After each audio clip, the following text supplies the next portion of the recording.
والسلام نے فرمایا کہ مومن کا معاملہ بھی بڑا عجیب ہے کہ اسے اگر تکلیف ہوتی ہے تو اس پر وہ صبر کرتا ہے، یا اسے خوشی ملتی ہے تو اس پر وہ شکر کرتا ہے، تو دونوں صورتوں میں اللہ اس کو اجر عطا کرتا ہے۔ اور یہ صرف شان مومن کی ہی ہے کہ وہ مصیبت پر صبر کرے، بلکہ فرمایا کہ مومن کے پاؤں میں کانٹا بھی چبھتا ہے تو اس کا بھی اس کو اجر دیا جاتا ہے، اس کے درجے بلند ہوتے ہیں، اس کے گناہ معاف کر دیے جاتے ہیں، اس کی خطاؤں سے درگزر کر لیا جاتا ہے۔ لیکن یہ مشروط ہے اس تکلیف کو صبر کے ساتھ برداشت کرنے سے۔ اگر وہ واویلا کرتا ہے، ناشکری کے کلمات کہتا ہے، تو تکلیف تو ختم نہیں ہوتی لیکن اجر زائل کر دیا جاتا ہے۔ تو اس لیے ہمیں ہر صورت کے اندر صبر کے دامن کو مضبوطی سے تھامنے کی تلقین کی گئی ہے، اور اہل ایمان کو یہ بھی سبق دیا گیا کہ جب انہیں کوئی بھی مصیبت پہنچتی ہے تو وہ کہتے ہیں انا للہ و انا الیہ راجعون، کہ ہم اسی کے ہیں اور اسی کے حضور پلٹ کے جانا ہے۔ تو یہ وہ امر ہے کہ جو ان کی طبیعت کے اندر ٹھہراؤ پیدا کرتا ہے اور ان کی زندگیوں کے اندر اللہ تعالیٰ جل شانہ پر جو یقین ہے اس کا پتہ دیتا ہے۔ اگر مصیبت کو اللہ کی طرف سے سمجھ کے مان کے صبر کیا جائے، اس کو مقدور سمجھا جائے، اس پر واویلا نہ کیا جائے، اللہ کی نافرمانی کا کوئی کلمہ نہ بولا جائے، اپنے عقیدے میں تزلزل نہ آنے دیا جائے، اپنے رویوں کی خوبصورتی کو زائل نہ ہونے دیا جائے، تو اس کا مطلب ہے کہ وہ شخص مومن ہے، اس کا یقین ہے کہ یہ اللہ کی طرف سے ہے۔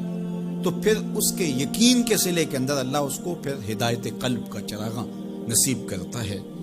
اور فرمایا واللہ بکل شیء علیم، اور اللہ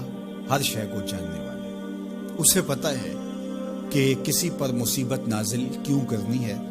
اور اس مصیبت سے اس کا امتحان لینا مقصود ہے، اس کے درجوں کو بلند کرنا مقصود ہے، اس کے گناہوں کو معاف کرنا مقصود ہے، اس کو کسی آزمائش میں ڈال کر کے اس کو مزید کندن بنانا مقصود ہے، یا اس کا کیا مقصود ہے، اس کو سزا دینا مقصود ہے، یہ اسے پتہ ہے۔ تمہارا رب تمہاری طرف آنے والی جو تکلیفیں ہیں ان کے اندر ہزارہا پنہا حکمتوں سے واقف ہے۔ یہاں یہ بات بھی سمجھنے کے قابل ہے کہ جو شخص مصیبت کے آنے پر صبر اور استقامت کے ساتھ اس سے نپٹتا ہے اور اللہ پر جو اس کا یقین ہے اس میں تزلزل پیدا نہیں ہونے دیتا، کل من عند اللہ، اے محبوب فرما دیجئے جو کچھ ہے وہ تمہارے رب کی طرف سے، یہ اس کا خیال اور فکر ہے کہ یہ میرے اللہ کی طرف سے، تو پھر اس مصیبت کو ٹالنے والا بھی وہی ہے۔ تو اگر یہ اس کا عقیدہ پختہ تھا تو پھر وہ مالک کی دہلیز چھوڑ کے، مالک کی چوکھٹ چھوڑ کے کسی اور دہلیز پہ نہیں جائے گا، کسی اور چوکھٹ پہ نہیں جائے گا، وہ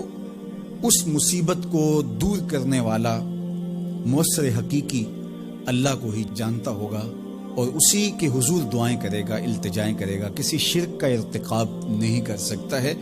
اور وہ مالک کی دہلیز سے کبھی روح گردانی نہیں کر سکتا، بلکہ اس تکلیف کے آنے سے وہ اپنے رب کے ساتھ اور زیادہ جڑ جائے گا۔ اور اگر وہ صبر کرے